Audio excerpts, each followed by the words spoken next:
You can have a better relationship with God, and you can also have a better relationship with other people. John says, I want you to have fellowship with us. Our fellowship is with God the Father and with Jesus Christ. But when you believe these things, it changes the way you have personal relationships.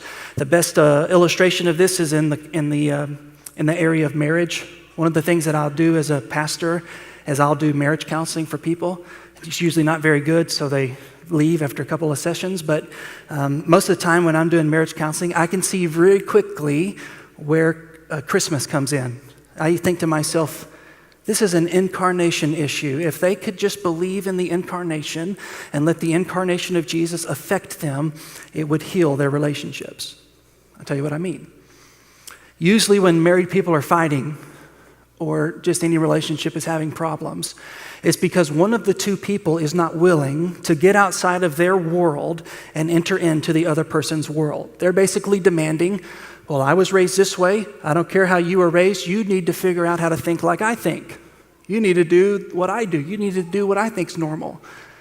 No one's willing to get outside of their world and seek to understand the world of the other person. No one's willing to step outside of their universe and seek to serve the other person. And so sometimes I'll just say, you guys just need to have a little more Christmas in your life.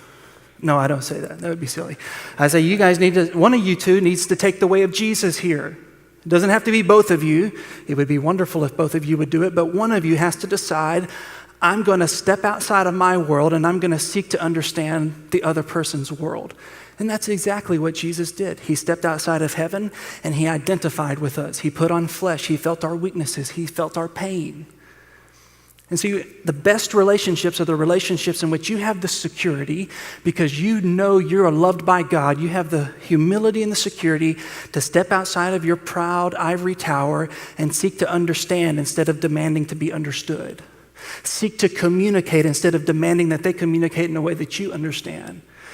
Seek to speak their love language instead of demanding that they learn to speak yours.